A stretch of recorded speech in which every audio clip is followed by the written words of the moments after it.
Welcome to the Freshman Foundation Podcast, helping you make the jump from high school athletics to the collegiate level and beyond, with your host, Michael Huber.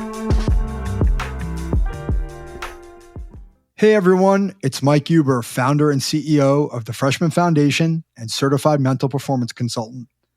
If you're listening to this episode, then you're likely a student athlete or family member of one. Thank you for taking the time to listen. Hopefully you find our podcast valuable. Mental performance coaching allows young athletes to show up at their best every single day by conquering distractions, pressures, and mental roadblocks through evidence-based strategies. So let's talk. You can visit my website at michaelv.com to schedule a free strategy session. Let's see if mental performance coaching is a fit for your family. Enjoy this episode, and thank you again for listening. How is Barb Smith helping female athletes develop the armor necessary to succeed in the recruiting process? Navigating the college recruiting process has become extremely challenging in an ever-changing landscape. Technology, social pressures, and financial considerations are all critical influences that make recruiting very stressful. My guest on this episode, Barb Smith, is a former Division I women's basketball coach. She also played basketball at The Ohio State University. Barb is founder of Find My Team, a company that is an educational resource for aspiring female student athletes to empower them with the tools necessary to navigate the college athletic recruiting process.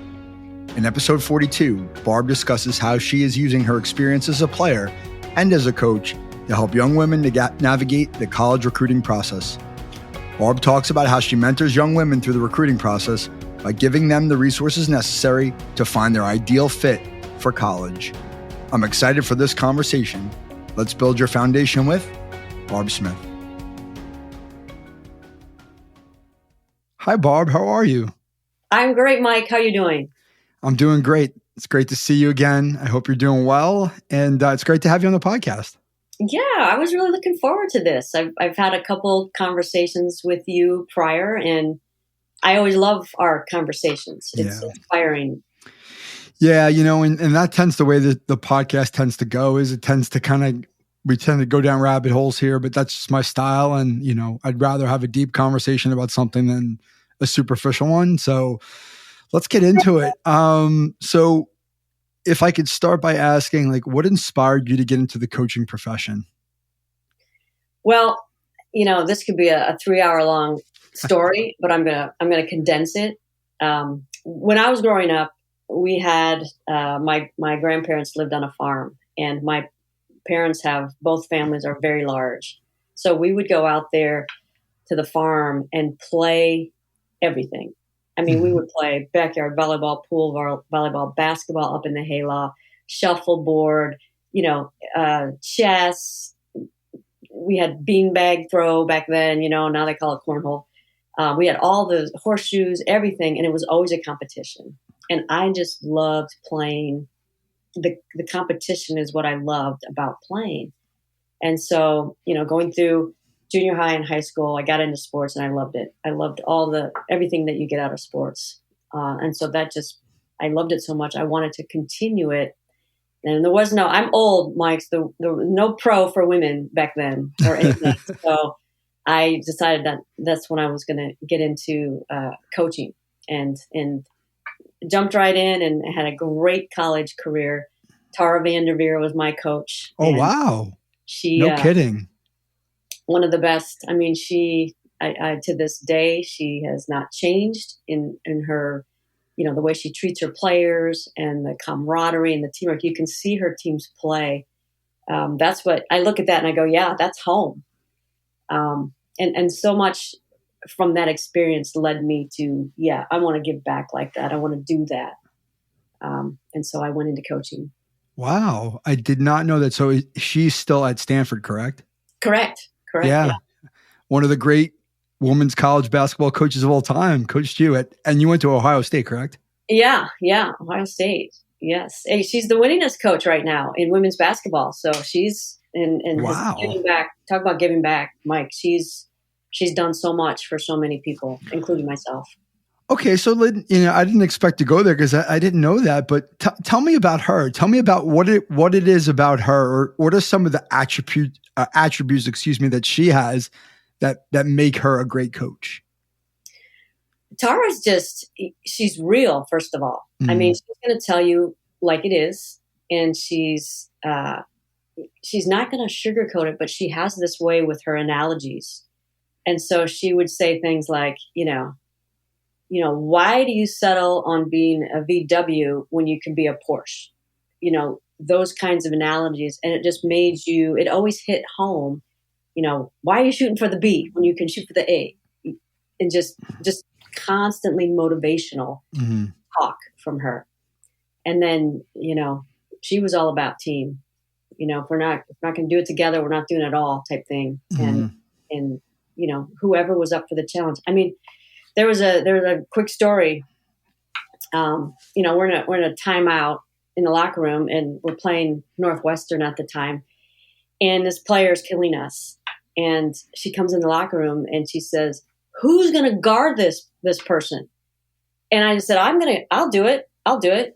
She was 6 foot and I was 5. I'm 5'3", 5'4". I wanted 5'5" on the roster because it made me look taller, but I was the shortest player in the Big Ten for 1 year, I think. Mike. Wow. But anyways, I said, "I'll do it." And so she's like, "Then you do it." You, and there was a size difference and everything, but she's like, "If you want to do it, you do it." And the funny story is the kid had 16 points at halftime and ended the game with 15.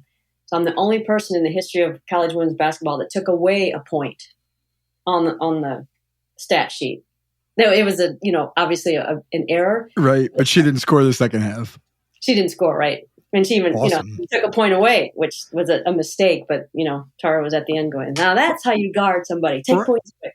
Well, but I think there's a lesson in there. And this is something that I talk about with respect to coaching. And I'm sure you have a more nuanced view of it than I do. But like to me, the word that comes to mind when you tell that story is trust, right? Like she trusted you to go out there because you wanted it, right? And I think a lot of coaches would look at that situation and say like, "No, I can't put this person on her because she's 8 inches shorter. And, we got to find someone who matches up physically." When she said, "Hey, you know what? I don't care that you're shorter. If you want it, you're probably going to go do a good job." And I think a lot of coaches don't trust their players in that way for whatever reason. And I think that that's something that's lacking in the coaching profession in general.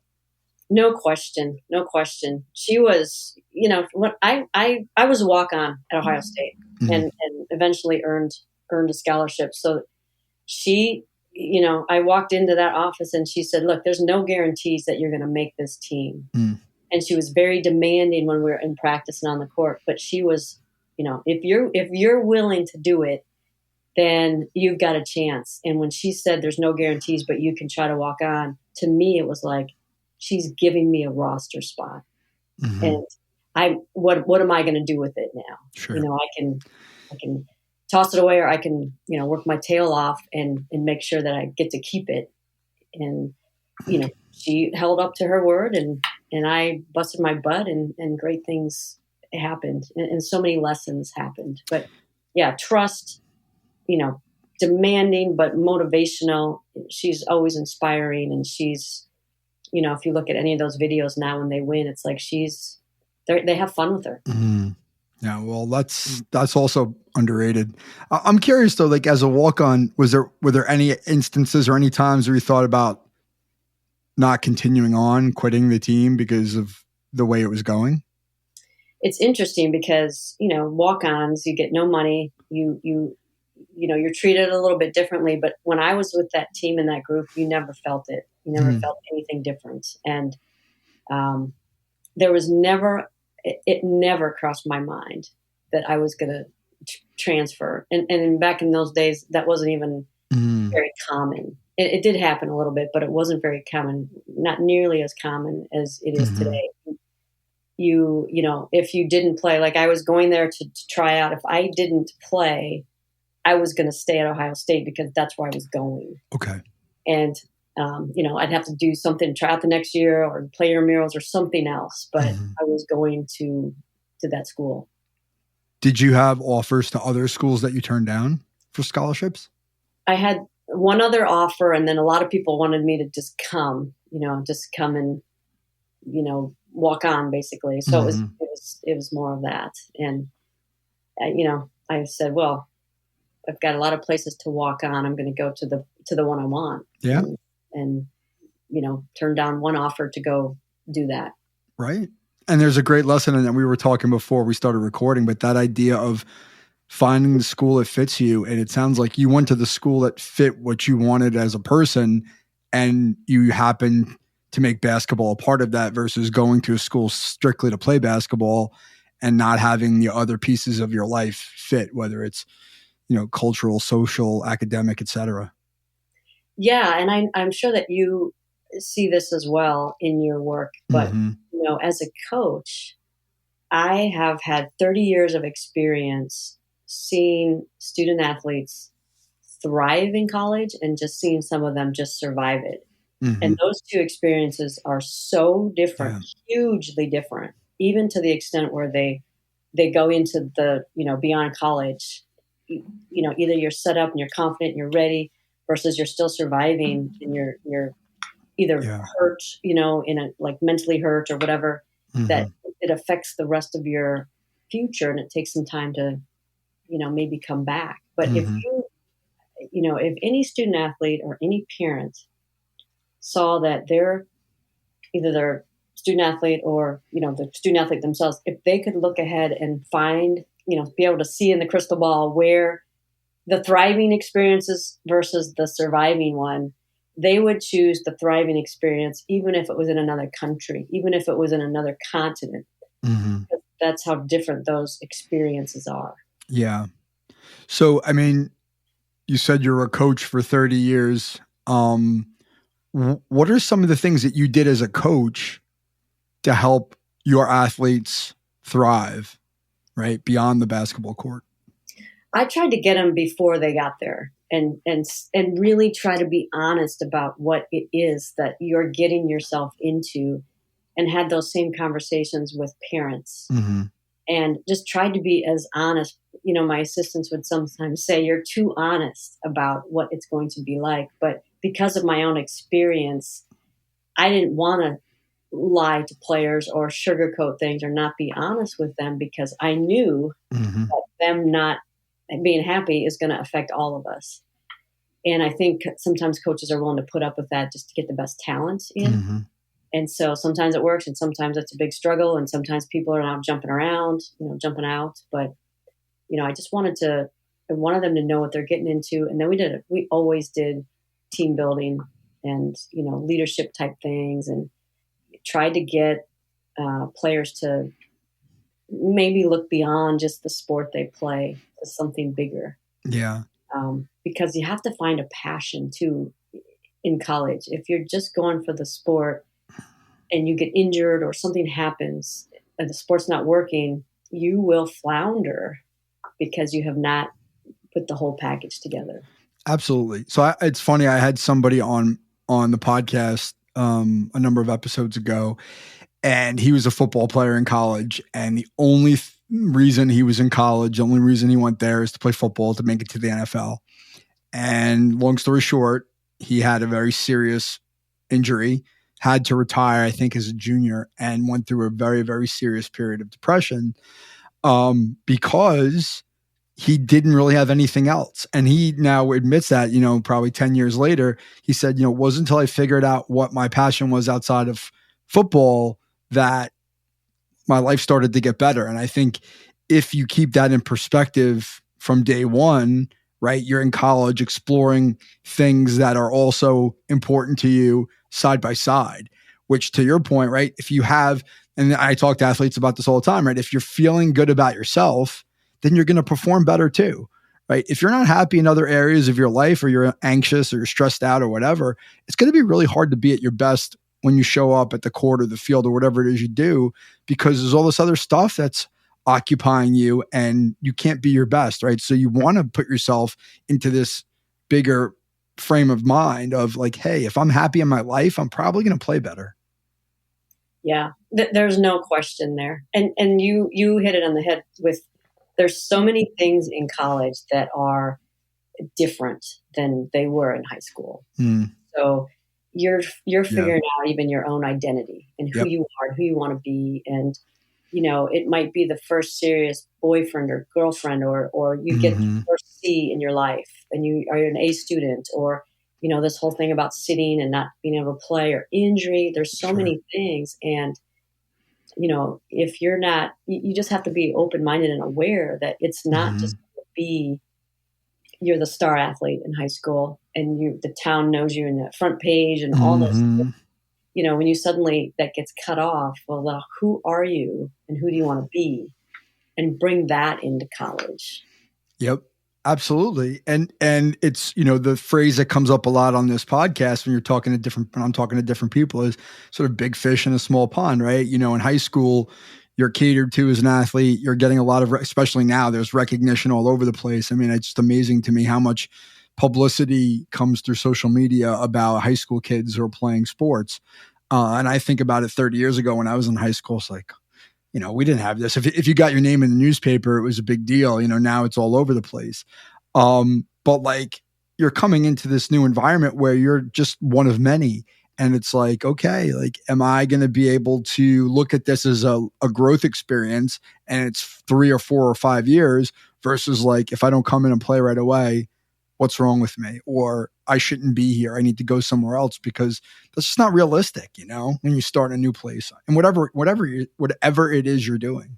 Yeah, I agree. There's, and I think that's the, with starting it so young, with youth sports, if you're not working on it, if you're not opening the doors and the eyes at that age, then they grow up, these young kids grow up knowing that I'm this athlete and that's who I am. And I've seen, I'm sure you've seen this in your work too, but just mental breakdowns in college. Yep, because absolutely. all of a sudden the athlete is struggling. Yeah, I do. I do see that. And I get a lot of overwhelmed athletes. Probably, I don't know, maybe it's revisionist history. I think I probably was overwhelmed at points too in my athletic career when I was younger, because it was so important to me. And a lot of times I position it that way with kids. Listen, this is a really important part of your life. So much so that it's sort of overtaking you. Well, what can we do to reduce the burden? And the same for parents who don't know how to deal with it, right? Like, that's the other challenge as a parent. Like, sometimes they're at their wits' end. Like, how do I help this person, my child? And I don't know that there's anything else that I could do to do that. So it a lot of times is a very upsetting thing to be involved with at first, but it's also very rewarding to help. And so I guess the question I have for you, because this sort of dovetails with your coaching career, but also what you're doing now in the recruiting space, like what are some of the challenges you see when you start to get to know a family, right? Whether you're a coach when you were coaching and you come in the house and you have a conversation, or when you're working with people now, helping them understand the process, like, what are some of the challenges you see with the recruiting process? I think that one of the biggest challenges is that there's just not a centralized place where these parents and families can go. That's why Find My Team was born, because we want to be that central hub.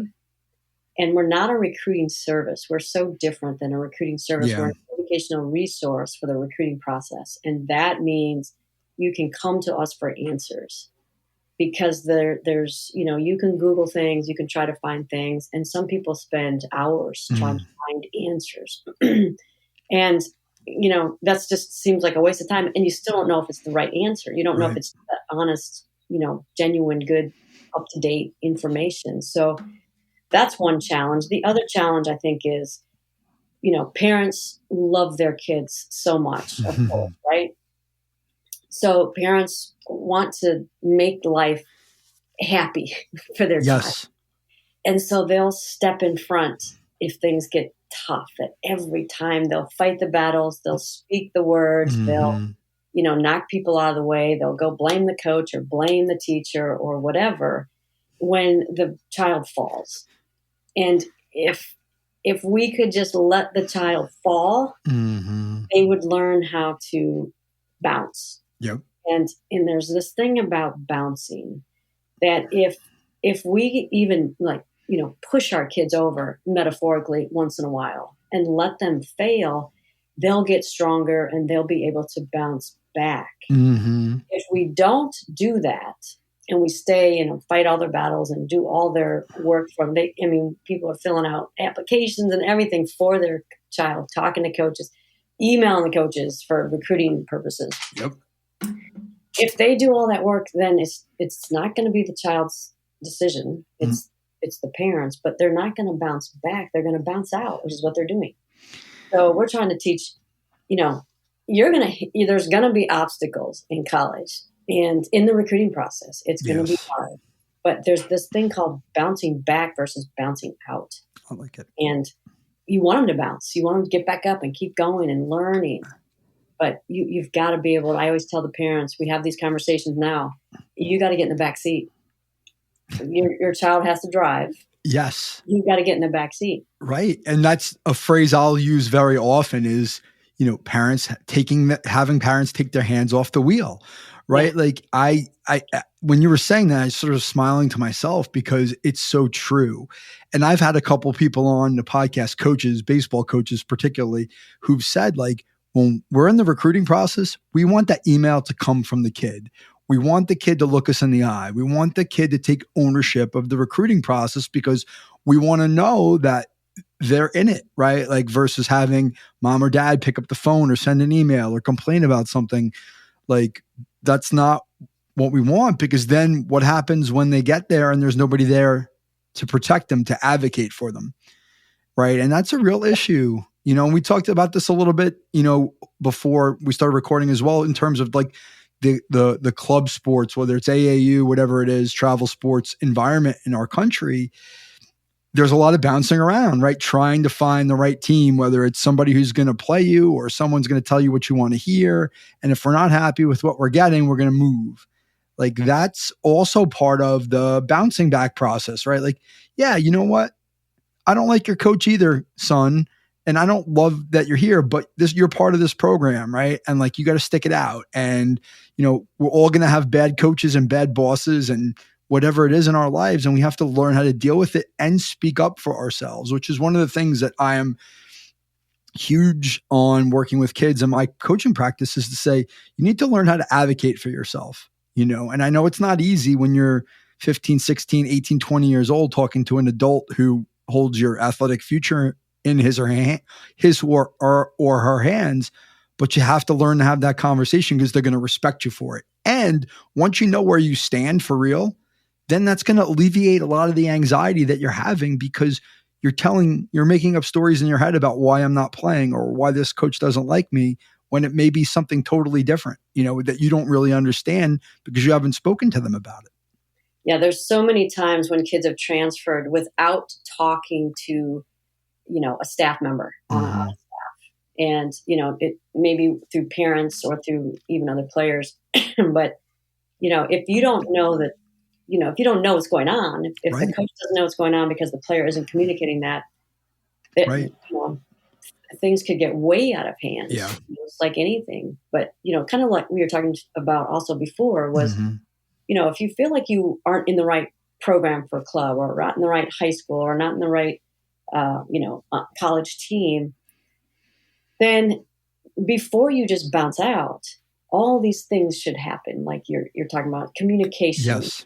Try, give it a shot. Why are you really here in college? You're going to learn, there's all these characteristics that you get from playing sports to begin with that are going to come into play, and you're going to use them for the rest of your life. And if you don't get a chance to develop those, you're still going to struggle when you leave if the first thing you think of is, well, they're either not playing me right or I'm not in the right program. Or instead of, just reframe it, just turn the mirror around and just, what can I do to make this situation better? That's a skill that's learned. Yes. I couldn't agree with you more. Right. And the way I would ask that same question is typically is what could you do differently? Right. And holding yourself to account and being willing to take constructive feedback and not taking things personal. I mean, these are all life skills, right? And I've had so many athletes particularly college athletes, like, what would it be like to talk to your coach about this? And they're like, I think I could. So like, why don't you? Because I think there's this perception, and I'm sure you could speak to this better than I do, but like, if you speak up for yourself, there's a perception that you're complaining, right? You're a complainer and you don't want to rock the boat, or you don't, right? But, and what I distinguish with them is to say, there's a respectful way to do it, right? And maybe you're not comfortable with that. We can work on that. We can talk, we can role play it. We can talk about it. Like, how can you go have this conversation? How could you ask the question in a way that makes it seem like you want to get better and contribute and fit in, versus like, hey, why are you doing this to me? Which then it becomes a conflict, which it doesn't need to be. Right. And coaches really want their athletes. Right. They want them to exactly talk to them. And now you may not always get the answer you want back, but communication is that's half the battle that keeps all the walls down and keeps everybody, transparently engaged, and it goes much smoother when student athletes can find their voice. Yeah. So I want to go back to find my team, and you're sort of talking about that. That's so it sounds like what you're doing really, and you can correct me if I'm using the wrong terminology, but it sounds like you're really advising families, right? You're consulting, advising, mentoring people through the recruiting process versus helping them get a result. Because that's what when you were talking before, that's sort of what came to my mind, which is to say, we're so results oriented. I want to get an offer to go to a Division I school versus like, hey, how do I get somebody to help me navigate this process so we can find the best answer, whether it's Division I, II, III, NAIA, community college, whatever it is, to think through it critically so we get a good result, but not a predetermined one. Right. And so we get them, and thanks for asking that question.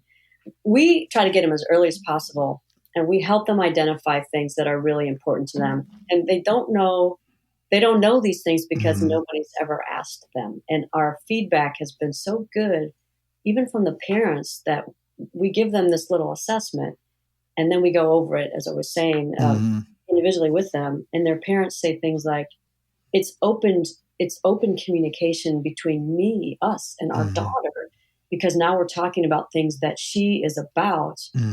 And she said, nobody's ever asked me these questions before. So it's just like, it's just opening her mind up about, hey, maybe I do want this, or maybe I do want that, or maybe I do want this style of coaching. And, two quick scenarios. I had a student athlete come through our program who it was all D1. That was it. D1. That's all. I want D1. And, we took her through the whole program, and she stayed with us. And, slowly she started realizing that that's not going to help me get to where I'm going. And it isn't that. I don't want, 24/7, no time for anything else. But she only knew Division I. But as she came through, we were able to talk about the differences in the divisions, and not to think of it as lesser than. That is just a huge misunderstanding, that it isn't lesser than. She ended up going Division III. She got offers, turned them down to go Division III. Wow. That is unheard of, right? And she's got to pay for this now, but this is where she wants to go. Yeah. This is what her life, and so this is one transition. On the other side, I had a little, cross-country runner who through COVID had gotten ill and didn't think she was going to play at all. So she was aiming at, again, wrongly so, the division instead of the place. She was thinking, I'm not going to get anything. And we worked hard and we got creative with her times, and she had to do a lot of work. Both of them did. And she ended up getting a Division I scholarship for cross country, and she went there. And it's like, it's the fit of these places. Yeah. And if you find it, these kids they're going to be great. Yeah. How much, and this comes up a lot, so I'll ask you, how much influence do you think social media has over the process? I think media in general, social media on TV, all of it plays a huge role. Yeah. But I also think, you and I were talking about youth sports, there's in club sports, there was a club program, well thought of program around in the country, who, has a bit of a reputation for putting out good kids.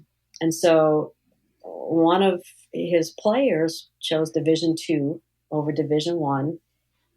I'm sorry, Division 3 over Division 2. So was going to get a scholarship, turned it down, went Division 3, and he reamed her. He said, "You're a disgrace to our club because we have a reputation to uphold." And so all of the kids, he told all the kids not to associate with her anymore. Oh my goodness! So all of those kids now have this impression that if they don't go to the highest level, then they're going to be, criticized for it. And it's just this messaging that we're giving, passing on is really a disservice to these kids finding the right fit. Yeah.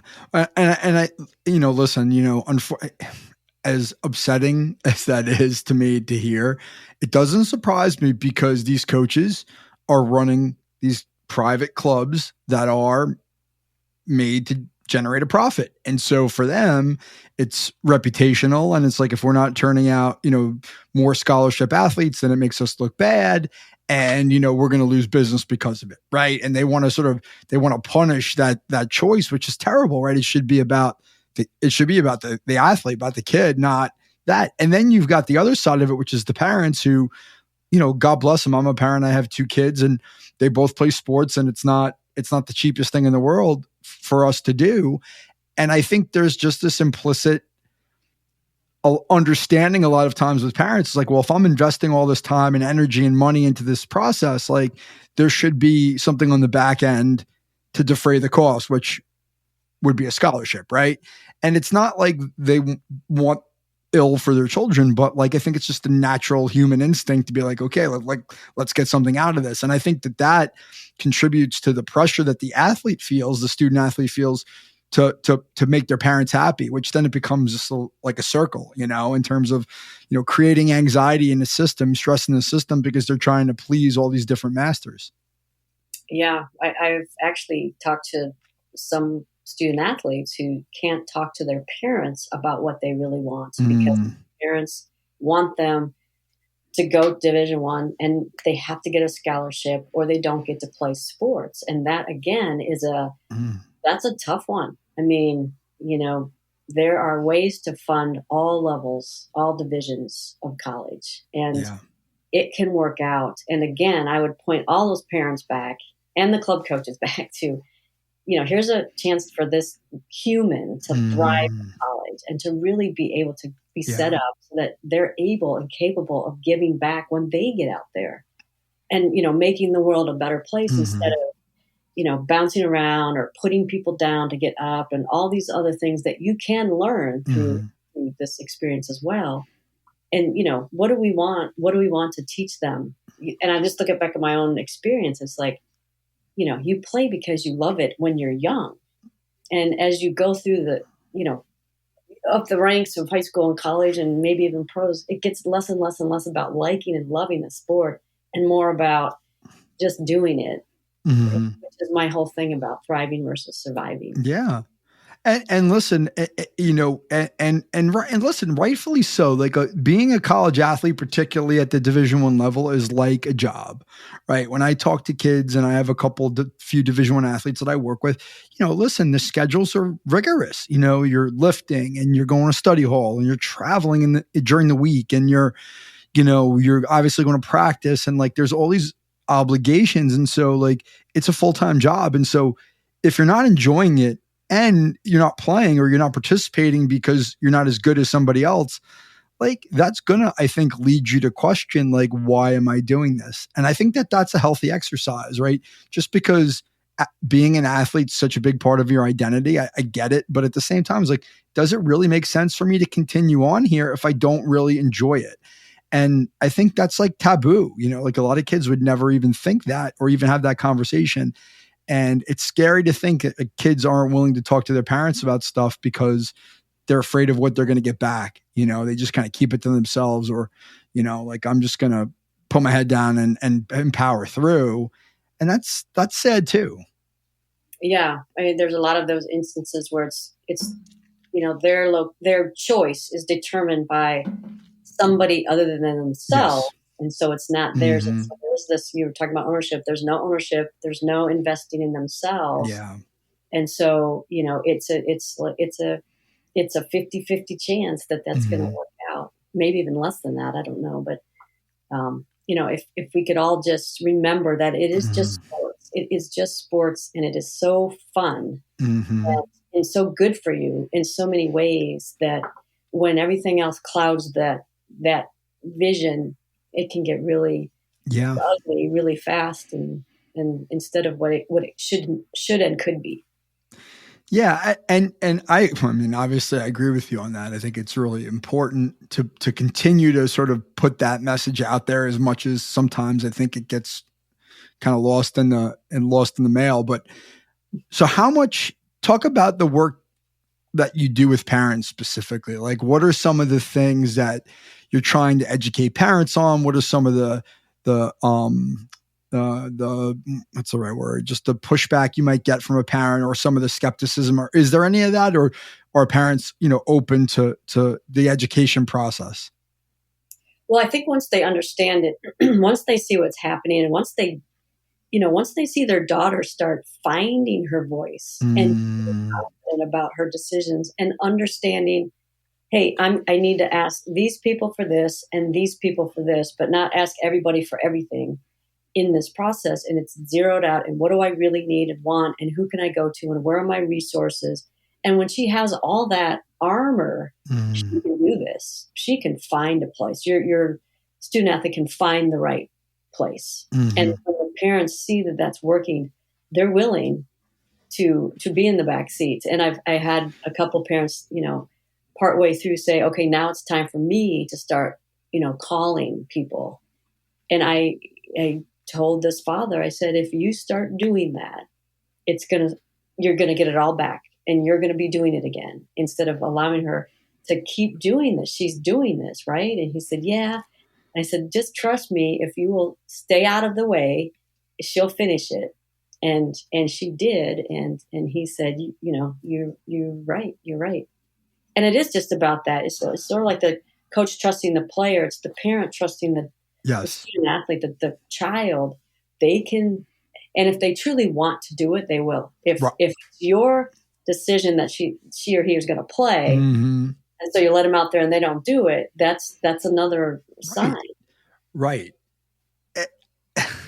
I'm so glad that you said that, right? Because I think at the end of the day, if we really want to be great at anything we do, but sports, it has to be our choice, right? It has to be we have to be motivated to do it on our own, because otherwise it's not sustainable. It's like, with my own children, I'll go back to that, because, if my son or daughter doesn't want to do something and I force them to do it, they're just going to be going through the motions, right? As much as I want them to continue on, because I think that they could have the potential to be something bigger or better. Yeah. Should I push them? I don't know. But I know that if they're not invested in the process of like spending the time and energy to do this, like, it's a waste of everybody's time and money and whatever else. And they got to want it. And sometimes you got to get out of the way and let them figure it out, as much as it's maybe painful to watch them, kind of flounder on their own. Yeah, that's the tough thing for parents. I know that's tough. And that's where, you just have to go a little higher and know, okay, unless the situation is harmful to her, like life or his life. Right. If she's in danger. Exactly. That's different. Then you yank her out, or you come in or whatever. But if it's her learning something, if it's her struggling a little bit, that I think is very powerful. And she'll get better at, navigating that stuff, because life is going to be somewhat of a struggle. Right. And, when will they learn it if they don't learn it through sport? I mean, or through growing up even. Yeah. Parents are always going to step in front like that. Are there common themes or common challenges that you see with young women, high school age women who are going through the process? I think one of the biggest issues is confidence. I think young females, for whatever reason, sports is supposed to be enhancing confidence, but I believe that because they're not able to drive their own process, because they're not able to make their own decisions, because they won't or can't, or somebody won't let them, somehow it's impacted their confidence. And I think social media has also really impacted not only girls, boys too, but definitely young female athletes with, the way you're supposed to look and talk and act. And it's gotten bad, I think, social media. And I'm not sure how to fix that or stop that, except to teach kids how to use it and where to stay off it, and be careful who to like, and all those things that are so important. We even do that with them anyways, because if you're past college and you're looking for jobs, whatever you post is not going away, even if you try to make it go away. Yeah. All out there. But I think those are some real tough issues for girls. Yeah, I mean, listen, it doesn't surprise me, and I've heard that in many different contexts in terms of young women struggling with their confidence, and I think there's a lot of reasons why that is, and maybe we're not going to get into all those reasons here today, but I think it's important, right? So, like, in terms of your role in the recruiting process and helping them, like, what are some of the things that you might suggest or you might bring to their attention to help to increase their confidence? Well, what we do with them is open up a whole different world of how to think about things. Okay. And we, sit down with them just like this, and we just talk about things. And, this assessment, we go over it, and they get to identify what their own obstacles are. And then we work on those things. It's a very personal process for each person, because everybody's process and everybody's journey, everybody's resources, everything is different. Yes. So there isn't a one size fits all template for the recruiting process. If you're going to really get in there. I mean, people right now think that all you need to do is get on a club team. That's all you have to do. Sit back and wait. And, that's another huge misnomer that, if you truly want to find a place, there's so much more. Exposure shouldn't drive the process. The person should drive the process. Right. Let exposure drive it. You're sitting and waiting. And then by the time that you get seen and get recruited, it's rush to try to figure everything else out. And most of it's just shelved anyways. And then you get there as a college freshman, and you don't know why it's not working. Right. Because you weren't able to give it the time it needed. So are you finding, or are you having success getting access or getting introduced to players at a younger age, like starting in the freshman, sophomore type of year? Or is it more people coming to you later on, junior, senior year, sort of in a frenzy to try to, get something worked out? It started with people more, later, but now because we're talking about this to get them earlier is it's just starting. And so we have like real short packages, even just come through for, 4 or 5 quick phone calls, and we'll have you on the right path to doing this, just on your own. And, some of them have good, helpful coaches, and some of them don't have helpful coaches. And some of them have, parents who've played, and some of them have parents who have no idea. And so it's just, again, there's just so many, everybody's resources are a little different. And so we empower them to figure out which resources they want to use. And then we teach the resources how to help them. Yeah, exactly. Like train the trainer type stuff, right? Like, okay, you're there all the time. Here's what you need to do. But I couldn't agree more. I mean, that's the way I approach my coaching. Is everybody is different, right? And there's no one size fits all. And a lot of it is personalized. And to your point, even more importantly, is they're telling you what they think they need to get better at, because that goes back to motivation. If they believe that this is something they need to get better at, it's almost like if somebody thinks it's their idea, they're going to stick with it more than if you tell them to do something, right? If they're telling you like, this is what I need to get better at, they're probably going to work on what they need to get better at, right? Get better at it, versus like me saying to you, like, this is what you need to do, which is what they get 90% of the time, right? You need to do this or else. And then it's like, they tune you out or be like, you know what, you're wrong just because.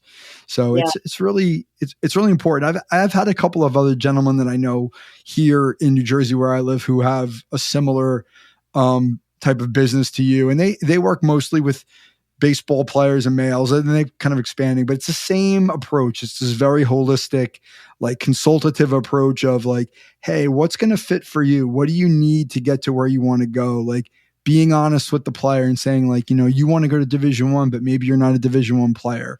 Like, here's what you should be looking at, right? Like this very honest approach that's resource driven versus saying like, oh, we're going to get you an offer and get you placed and put it all on the result. And you might lead them down the wrong path just because you're trying to get, you know, an offer, which is completely out of your control. All right. And I think, you know, that anybody that, you know, promises to get an offer or even promises roster spots is a flag. And I think families think twice about signing up with people who aren't in it to really help this individual find a fit. And like I said, there's so many, you know, ways to do that. But it's, you know, my approach is, you know, I'm a teacher. I've always been a teacher. So it's like, if I just show you how to do a layup by watching it on film, you might be able to replicate it. But if I can teach you how to put this foot in front of this foot and where to put this knee and, you know, where to put your arms, if I can show you all that, you're able to do it without even having seen it. I mean, you can do it. So it's like breaking the recruiting process all the way down to here's the first step and here's the second step. And they're so doable and we make it fun. So the kids enjoy it and they learn and they're doing it on their own eventually. What would you say is one way, or what's a way that you try to make it fun for them? We get on and I give them a hard time. And so we get on like this and, you know, we meet often and talk about it often and give them homework and they come back and, you know, we talk about it and, you know, give them fun projects to do and how to, you know, make it fun to go talk to this person, you know, and like you said, practice. We practice and just have a good time with it. And, you know, they've got school and they've got other sports. And so we want to be a fun sidebar, not something they have to show up to. Excellent. That makes sense to me. So as we wind down, the one question I always ask everybody at the end in some similar form is, if there's one piece of advice that you'd have to give to, I'd say a family in your case, right? Like if there is a family listening, a parent or a student athlete or both who are listening to this, what's the one piece of advice you'd give them about the recruiting process? I would just say, you know, keep the main thing the main thing. And by that, I mean, just, you know, let it organically become what it's supposed to be with your student athlete instead of trying to force it in, he or she into a certain sport or force into a certain team or, you know, force into a certain position or into a certain college or, you know, let it grow organically and just water it and it will flourish. And by it, I'm talking about their children and families. And the recruiting process is hard.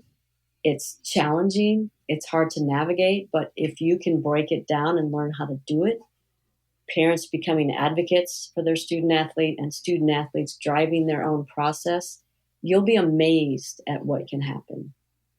Okay. All right. I'll ask you one more question then, because I think that that's aligned with everything that you've talked about here in the last 45 minutes or so. So for parents, and this is specific to parents, if parents are going to be the advocate and are going to step back and let the student athlete take ownership, what's the one thing that they should work on as a parent to do that? Keep their hands off the wheel. Okay.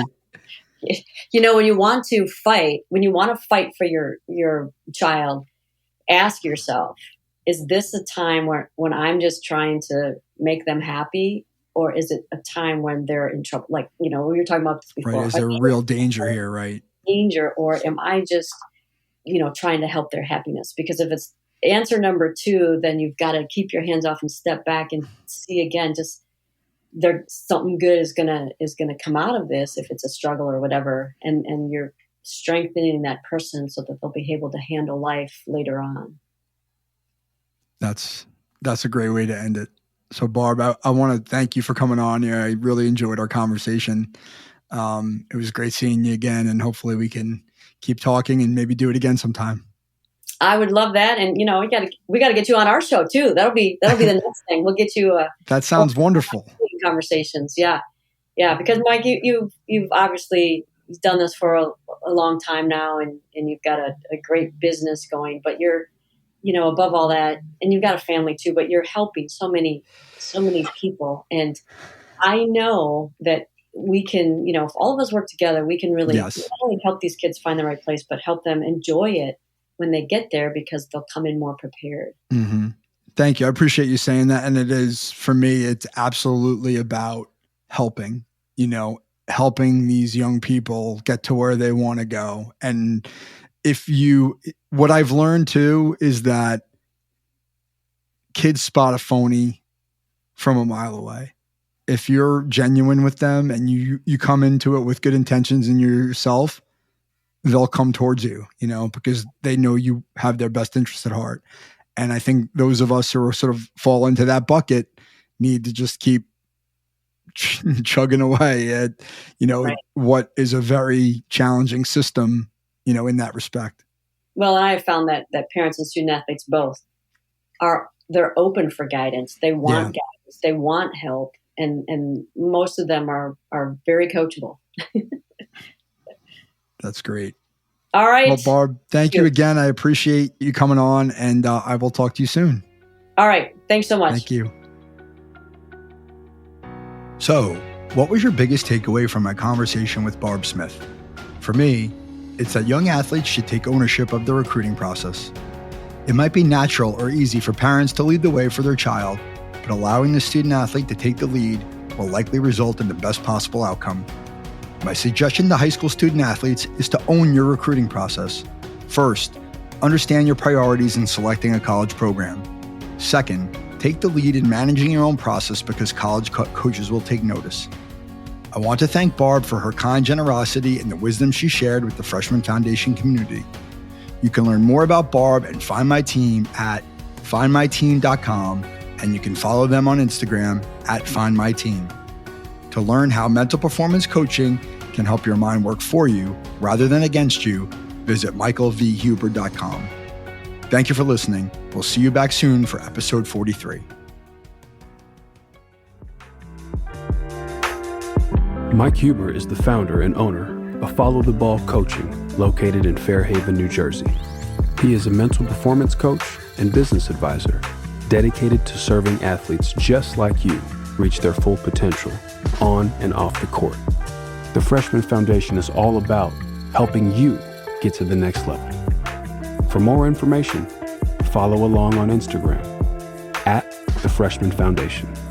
Please subscribe, give us a like on iTunes, Spotify, leave a review, tell a friend. Most importantly, come back in 2 weeks, ready to get better.